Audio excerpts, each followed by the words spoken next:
Hello everyone, welcome back sa ating vlog. So in today's video guys, pag-usapan natin yung bagong update lang ng IRCC regarding sa express entry category based draws, no? Kasi nagbago ulit yung mga kasama o yung mga jobs na kasama doon sa category based na yun, no? So pag-usapan natin kung ano yung mga trabahong nasama, ano yung trabahong hindi nasama, ano yung current trend right now, and what you should do to prepare for that category based draw. So yan, ang snow masyado, di mo? Diba? Yung nakaraan lang, ang ganda-ganda ng weather nung nakaraan, di ba? Ngayon, kahapon. Ngayon, snowy, tapos medyo malamig. But hey, nasa Calgary tayo. Ganyan talaga ang weather dito. Minsan maganda, tapos kinabugahan, hindi naman ganun kaganda ulit. So hindi natin masasabing spring pa hanggat hindi pa dumarating yung tamang spring. Sabi nga nila, yung mga naka-winter tires daw, huwag munang magpapalit hanggang hindi nagmi-Maylong. Yung Maylong na sinasabi nila, yun yung May long weekend, which is May pa, kaya Maylong. So yan, na-delay na itong video natin, supposedly nung nakaraan pa to, pero gawin natin ulit. So basically, di ba alam nyo, sa express entry, this is the federal government's program para mag-invite ng mga permanent residents na pupunta dito sa Canada, di ba? So under that program, madaming categories yon. Meron yung CEC, FSW, meron din yung tawag dito, may pa isa pa doon PNP draws. Yan. So meron yung mga yon. Tapos meron din yung category based draws na tinatawag nila. So in this video nga, sabi ko, yung category based draws ang pag-uusapan natin.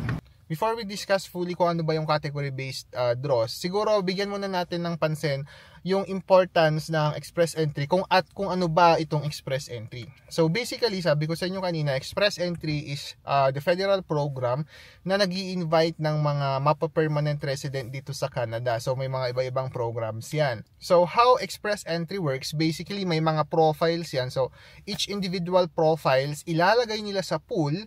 So depende sa profile mo, bibigyan kanila ng tinatawag nilang CRS score. Yung CRS score na yon, yun yung magdidikta kung sinong i-invite ng Canada. So pataasan yan guys ng score. So ibig sabihin, kung ang score mo is 400, let's say 482, tapos ang cut-off score na i-invite nila is 480, mai-invite ka during that draw. So pag na-invite ka for that draw, pwede ka mag-apply for permanent residency dito sa Canada under that pathway. Ngayon dun sa profile, sa CRS score, madami tinitignan dyan na factors, human factor, job factor, and so many factor, language. Pinaka-basic requirement mo dapat dyan, meron kang work experience, either dito sa Canada or outside Canada, and dapat yung skilled work experience. Tapos dapat meron kang language proficiency exam results, ito yung IELTS or CELPIP, and dapat meron kang WES assessment. Hindi naman exactly WES, no? Pwedeng ICAS kasi yan. So ang tawag doon is ECA assessment or ECA, Education Credential Assessment. So yun yung tatlong basic na kailangan mong magawa to create a profile. Ngayon, once makakreate ka ng profile, sabi ko nga bibigyan ka ng CRS score and then magka-cut off sila or mag-invite sila based on the cut off kasi pataasan yan. Ngayon, so may program kasi like for example yung CEC, ang taas guys ng cut off ng CEC right now nasa 520 yung cut off nung last na tinignan ko siya. So ang regular na express entry scores, at least para sa akin, no, sa point of view ko, is nasa 480, 460, 470, 490. Ang hirap kaya makalagpas ng 500. So, yung cut-off ng CEC right now, nasa 520. So, kung CEC ka umaasa and mababa yung score mo, mahirap ka ma-PR under this pathway. Pero, dahil nga merong category-based na selection or category-based draws, napapataas yung chance na pwede kang ma-invite. They can give invitation or they can invite profiles ng mababa sa 420, yung last na nakita kong pinakamababa, no, or 423, ganyan. Andun na range, mababa lang. Pero dapat specific yung trabaho mo dun sa hinahanap nila. So meron lang silang mga specific jobs na kukunin. So ganun nag-work ang category-based draws. Ngayon, naglabas kasi si IRCC ng update. Kailan ba to? Noong February 27, na pinalitan nila or in-update nila yung mga jobs na i-invite nila through this program or through this category based draws nga. So Meron sa category base kasi is, basahin ko lang dito, no? French, healthcare, agriculture, STEM, trades occupation, and education occupations. Yung education occupation, ito yung pinakabago na nilagay ng IRCC dito sa DROS na to. Dati wala to. So it's a very good news sa mga teachers dyan, elementary teacher, high school teacher, ganyan, ECE, early childhood educators. Good news to kasi kasama na sila doon sa category-based draws. Pero still, hindi pa natin alam kung ano yung cut-off score hanggang sa mag-invite sila. Kaya ang pinakamagandang gawin natin, as soon as maging eligible tayo to create express entry profile, please do create your express entry profile. So sa French, walang nagbago. Doon sa healthcare, nagdagdag sila ng 8 occupations, nagtanggal sila ng 6 na occupation. Doon sa STEM, medyo malaki yung naging impact nito. Nagdagdag sila ng 6 na occupations pero nag-alis po sila ng 19 na occupation. Mamaya doon sa trends pag-usapan natin kung anong ibig sabihin nito and what to expect in the future. Yung trade occupation, nagdagdag ng 19, nagbawas ng 4 lang. So kung titingnan nyo yung STEM tsaka yung trade occupation, yun, parang nag-flip yung trend natin doon. And agriculture, wala silang dinagdag pero nagtanggal sila ng 2. So sa healthcare, ang pinaka-notable dito na dinagdag nila guys is yung pharmacist tsaka pharmacy technician. So ngayon eligible na sila for the category-based draws. So pag nag-draw ng healthcare and pasok yung job description mo or yung job title mo tsaka NOC mo doon sa healthcare, possible na makuha ka as long as pasok yung ECRS score mo. Dito naman sa STEM, ito good news sa atin to kasi yung kapatid ko is under this program, no, or dito yung occupation niya. Dinagdag po nila yung civil engineering technology and technicians. So pasok na yung kapatid ko doon sa category based na express entry. So lesser worry na kami doon sa PR pathway niya since meron ito, pero still depende pa rin yan kung ilan yung cut-off na gagawin ng IRCC. Kasi hindi pa rin naman natin alam, kahit kasi sabihin natin category-based, hindi naman every time na nag-pull sila or nag-i-invite sila ng PR doon sa category-based. So, depende pa rin yan doon sa targets ng IRCC. So, mechanics, nilagay na rin nila system. Ngayon, the biggest thing, system, inalis nila yung mga regarding sa IT, yung related sa IT. Hindi ko alam kung exhaustive list to ng mga lahat ng IT within the STEM, pero ito po yung mga IT na inalis nila doon sa category based. So business system specialist, computer information systems manager, computer engineers, computer system developers and programmers, data scientists, database analysts and data administrators, information system specialist, mga yan, software developers and programmers, software engineer and designers, web designers, web developers and programmers. So yung mga occupation po na yun, unfortunately inalis na nila doon sa category based ng STEM. Okay? Next is yung trade. So kung papansinin natin sa trade, ang dami pong dinagdag. So kasama dito yung mga contractors and supervisors, yan, water well drillers, electrical mechanics, heavy duty equipment mechanics, bricklayer, cabinet makers, gas fitters, industrial electricians, sheet metal workers, machinists, home building renovation managers, construction managers.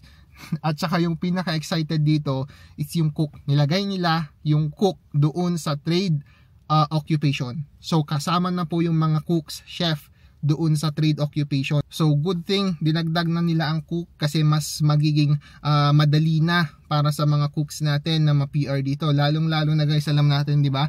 Yung Lamia kasi mostly ng LMIAs sa cook na pupunta, di ba? So dahil nga naghigpit sa LMIA, mahirap na sila ma-renew. This is a very good news for them kasi kung hindi sila ma-renew for LMIA, they might be able to apply for a permanent residency as long as pasok po yung score nila and pasok yung criteria nila doon sa express entry. Okay? So yun yung pinaka good news diyan, bale. And then next dito yung education, again, two good news kasi ito yung mga common na nagiging trabaho natin dito sa Canada, right? ECE, ang dami kong kilalang ECE. So this is great news for you guys kasi si Mrs. nag-ECE din siya dati. So ayan, elementary and secondary teachers, instructor of persons with disabilities, early childhood educators and assistants, kasama yung assistants. So dito kasi sa Alberta merong level 1, 2, and 3. Level 1 nila is ECE assistant. So, it's a good assumption na pasok yung ECE level 1 dito sa NOC code ng 42202 na pasok dito sa category based draw. Hopefully, hopefully tama yung assumption natin. But again, if you are ECE level 1, I would advise you to visit an immigration lawyer or immigration consultant to verify kung pasok ba yung job duties and responsibilities nyo dito sa NOC code na ito, and kung pasok ba yung criterias para sa inyo. And then secondary school teachers, elementary school and kindergarten teachers, pasok na sila. So yun guys yung mga changes no sa category based draws. Ngayon puntahan natin yung trend. Yung trend kasi from the changes itself, makikita nyo na kung paano yung trend ng pupuntahan ng immigration ng Canada, right? So let's see here, balikan lang natin. Healthcare, nagdagdag ng 8, nagbawas ng 6, so parang so-so lang siya. STEM, nagbawas ng 6, ay nagdagdag ng 6, nagbawas ng 19. Trade occupation, nagdagdag ng 19, nagbawas ng 4. So from there, alam na natin na okay, ang Canada ngayon, nagfo-focus sila or tinatry nilang i-focus or itry nilang invite maging PR yung mga nasa trade occupations. Okay? For the past couple of years kasi guys, medyo nakalin yung Canada towards IT industry, di ba? Kung nasa IT industry ka dati, 2020 hanggang 2024 siguro, ang dali po ma-PR. Ang dami. May PR ka for federal, may PR ka for provincial and territories. Ang daming pwedeng maging PR. Kasi may mga nababalitaan ako before na 3 months pa lang dito sa Canada. For example, no, international student, pumasok dito, may open work permit siya. Yung open work permit niya is nag-work sa IT industry. After 3 months, nakapag-apply sila ng PR upon landing. So, hindi pa natatapos yung international student na mag-aral, nakakapagkuha na sila ng PR. So, ganun kabilis dati or ganun kabilis ang mga IT ma-PR dito sa Canada. But with this change, nakikita na natin or medyo mahuhulaan natin kung saan papunta. But still this is only for federal level. Hindi pa natin nakikita kung may impact ba tong changes na to sa mga provincial level, no? Kasi karamihan ng IT is provincial nomination ang pinupuntahan nila. Like for example dito sa amin, meron kaming Alberta Tech kung tawagin. So, mga IT doon, mga tech, mga technical jobs doon. So, tignan natin for the next couple of weeks kung susundan ba ng mga provinces yung trend na ito ng Canada, no? Kasi ngayon ang trend nila, 'di ba? Sabi ko nga sa inyo, yung trade ang dami nilang dinagdag kung papansinin niyo. Mostly construction, 'di ba? So nasa construction area yung dinagdag na gusto nilang ma-PR. Ibig sabihin, guys, tinutuganan talaga nila yung labor shortage dito sa Canada. Maaari na nakita ng Canada, okay, na kakuha na tayo ng sobrang daming IT, let's focus on the other side naman ng labor shortage natin, which is sa construction. Kasi nga, hindi lingid sa inyong kaalaman na merong housing crisis dito sa Canada. So kung merong housing crisis, they need to build more houses, right? Kasi supply and demand, dapat pataasin mo yung supply mo para yung para maka-keep up siya ng demand, para yung prices hopefully bumaba. Right? So, yun yung pinaka main essence yan. Kaya madaming construction. So, yun yung trend na nakikita natin with this update, no? Ngayon, i-discuss naman natin kung ano yung kailangan ninyong gawin ngayon with these changes. Kasi hindi naman pwedeng, okay, this is the changes, pasok ako dyan, and then do nothing, di ba? Hindi pwede yun. Kasi, sabi ko nga, IRCC, laging nagbabago yung policies niyan. So, kapag kasama kayo doon sa nadagdag na occupation for this program, for this category-based draw ng express entry, I highly recommend doing these things. Number 1, making sure na meron na kayong ECA, yung Education Credential Assessment. Yung Education Credential Assessment, guys, baka hindi nyo nalalaman, matagal po yung processing yan. It can take up to 3 months. Depende kung gaano kabilis kayo magbigay ng documents sa mag-a-assess ng transcript ninyo, and depende sa load ng transcript assessment ninyo kung ilang tao yung nag-apply for ECA during your time. So as early as now, I recommend na gawin na ninyo yun kasi matagal talaga yon.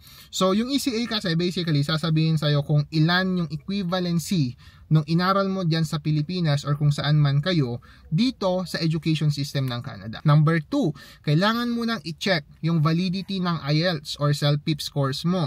Kasi meron kasing dalawa yung IELTS at CELPIP, diba? Merong regular and merong academic. So kung pumasok ka dito sa Canada as international student and kumuha ka ng IELTS academic or CELPIP academic, unfortunately hindi yun uubra dito sa application mo for express entry.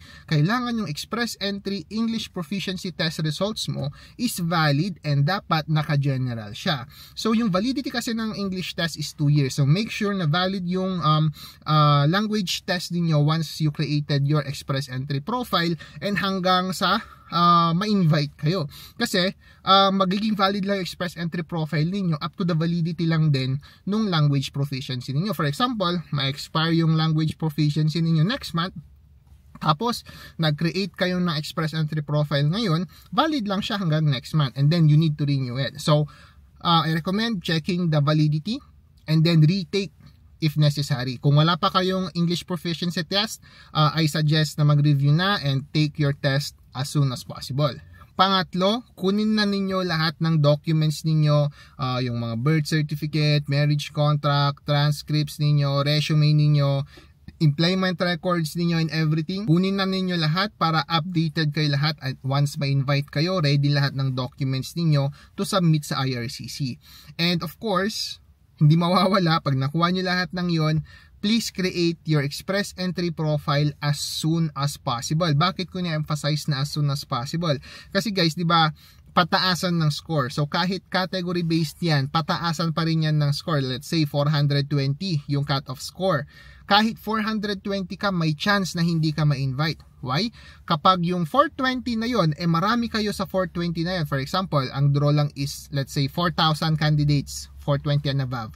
Kapag merong 5,000 candidates na 4,000 and above, ang kukunin nila guys is yung pinakamatasang score, and dun sa 420, lahat na lang ng natitirang invitation, kukunin nila sa pinakanauna na gumawa ng express entry profile. So first in, first out, or first come, first serve basis sila. So mas matagal yung profile mo, mas mataas na chance na ma-PR ka or ma-invite ka for permanent residency, lalo na pag nagkaroon ng tiebreaker. Yun yung tinatawag nilang tiebreaker rule. Okay, so create your express entry profile as soon as possible. Ngayon, kung hindi ka pa naman eligible to create express entry profile, you can try to simulate your score doon sa CRS score simulator nila. Para at least alam mo na, okay, after so many months, 6 months, pag naka 1 year ka na sa Canada ng experience or kapag nakuha mo na experience mo, I will have this score. Para at least alam mo na, okay, kung ganito yung score ko at nag-draw sila ng ganitong score, possible na ma-invite ako for permanent residency. So yun guys, yung mare-recommend ko sa inyo na gawin ninyo as soon as possible. Again guys, disclaimer lang, I am not an immigration consultant. So lahat ng sinishare ko na information sa inyo dito is based lamang sa research and knowledge ko. And kung meron kayong mga question, I highly recommend na kumontak kayo ng licensed immigration consultant. So yan guys, si Diana naiinip na siya, gusto nang umuwi. Uwi na tayo. So yun lang for today's video guys. I hope nakatulong itong video na to para maliwanagan ko kung ano ba yung nagiging trend ngayon dito sa Canada and kung ano yung mga changes doon sa express entry draws ng IRCC. Again guys, thank you so much for watching. This is Edwin from Dre's Canada Vlog and this is my wife. Ba't pati ako? Hindi na ako kasama. Dayan. So always remember to stay humble and always stay focused on your mga goals. And as always, see you sa next vlog. Bye!